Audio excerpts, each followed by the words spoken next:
मेट्रियोटिका में कैलेंडुला के बारे में आप लोगों को बताया गया है कि यह गेंदे के फूल से बनता है और होम्योपैथिक में ये ग्रेट एंटीसेप्टिक का काम करता है, यानी यह होम्योपैथिक एंटीसेप्टिक मेडिसिन है। स्फीयर ऑफ एक्शन, इसका एक्शन जो है किन किन अंगों पर होता है।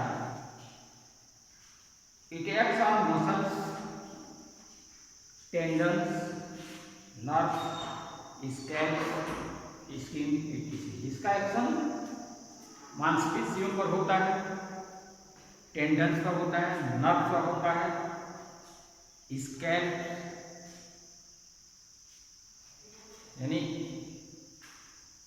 ये ब्रेन का स्कल का है। स्कैल्प जो है, जो हेरी पार्ट है सिर का, इसको जो है स्कैल्प रीजन कहते हैं। तो स्कैल्प रीजन से भी होता है, स्किन पर होता है। इसके बाद है पैथोजेनेसिस, यानी जब हम कैलेंडुला टिंचर को हेल्दी ह्यूमन बींग के ऊपर देते हैं प्रूविंग के दौरान, जब हम ओवरडोज में ये मेडिसिन किसी हेल्दी ह्यूमन को देते हैं तो कौन कौन सा सिम्टम प्रोड्यूस होता है, वो पैथोजेनेसिस में होता है।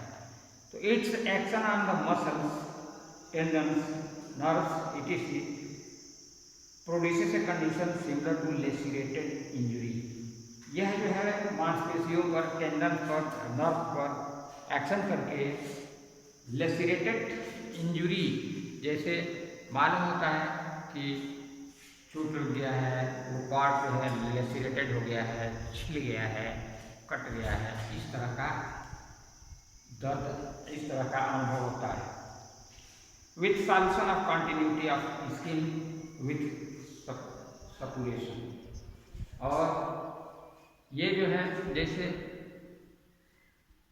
स्किन अगर क्रैक है तो उसको जोड़ने का काम करता है। स्किन को अगर क्रैक है, लेसिरेटेड है, इंज्योर्ड है, कट गया है, तो उसको जोड़ने का, उसको हील करने का काम करता है कैलेंडुला।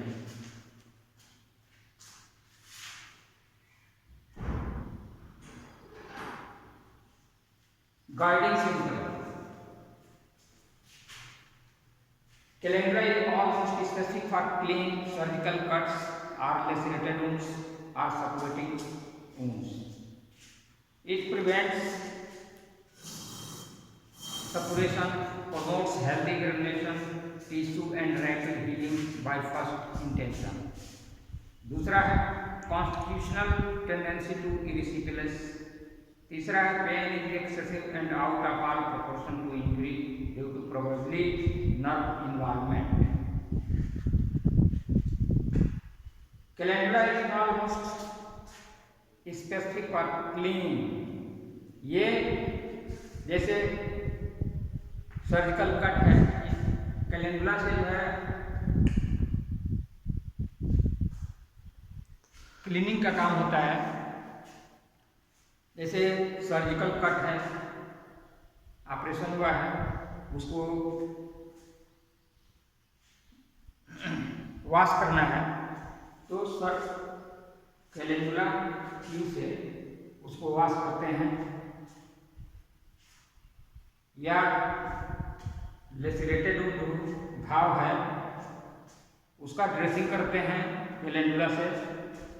और सपुरेटिंग से, या ऐसा थोड़ा ऐसा घाव जो सपुरेट कर रहा है, यानी उससे पस निकल रहा है, उसकी ड्रेसिंग करनी है, तो उसको जो है कैलेंडुला से वॉश करते हैं। इट प्रिवेंट्स सपुरेशन, यानी कैलेंडुला जो है पस बनने से रोकता है। प्रमोट्स हेल्दी ग्रेन्युलेशन टिश्यू, और ये क्या करता है, ग्रेन्युलेशन, टिश्यू ग्रेन्युलेशन में हेल्प करता है and rapid healing by first intention. और ये सेल टिश्यू को, डैमेज सेल टिश्यू या इन्फेक्टेड हो उसको जो है हील करता है। Constitutional tendency to erysipelas, calendula की एक एरिसिपेलस की टेंडेंसी होती है, जैसे छोटे छोटे स्किन इन्फेक्शन हो जाए, थोड़ा फुंसी निकलता है, छाले पड़ना, ये इस तरह का सिम्टम कैलेंडुला में पाया जाता है। तीसरा है pain is excessive and out of all proportion to injury, यानी जितना चोट होता है उससे 3 गुना 4 गुना ज़्यादा इसको पेन होता है, दर्द होता है, इसलिए कि वहाँ नर्व्स इन्वॉल्व होती है, उस स्पॉट में नर्व एंडिंग होती है, नर्व्स इन्वॉल्व होती है। It can be used in the case of cancer as an intercurrent remedy. इसको जो है कैलेंडुला को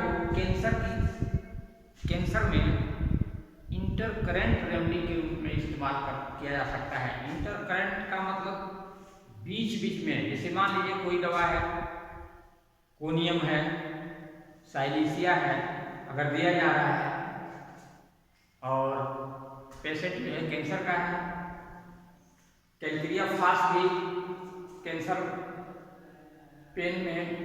पेन की एक बहुत अच्छी दवा है, कैल्केरिया फास्ट। तो कहने का मतलब ये है कि जैसे मान लीजिए सिमिलर सिम्टम के आधार पर दवा चल रहा है पेशेंट को। इंटरकरेंट का मतलब ये होता है कि बीच में, जैसे मान लीजिए हम कोई एक मेडिसिन दे रहे हैं दिन भर में 4 बार 5 बार रोज, तो एक हफ्ते 2 दिन 4 दिन के बाद जो है कैलेंडुला की एक खुराक दे सकते हैं, उसको हम इंटरकरेंट कहते हैं। इंटरकरेंट रेमेडी यानी बीच बीच में एक खुराक, जैसे 2 दिन 3 दिन पर एक खुराक कैलेंडुला दे दिया गया तो उसको हम कहते हैं इंटरकरेंट। तो इस तरह से इंटरकरेंट रेमेडी का ये काम करती है।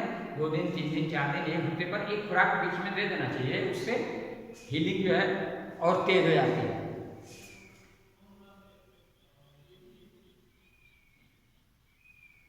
मोडेलिटी, अग्रेशन इन क्लाउडी वेदर, और मोडेलिटी यानी इसका रूप जो है क्लाउडी वेदर, जब बादल लगता है तो इसकी परेशानी बढ़ जाती है। इसके बाद है एलिमेंट्स फ्रॉम, क्या क्या काजेज हैं रोग के, लॉस ऑफ ब्लड, यानी जैसे लॉस ऑफ ब्लड या का मतलब ये हो गया कि खून की कमी, तो खून की कमी चाहे ब्लीडिंग की वजह से हो या ब्लड फॉर्म ना हो रहा हो, पोस्ट सर्जिकल इंजरी या ऑपरेशन का बेड, ऑपरेशन के बाद से ये इसकी शिकायत बढ़ती है।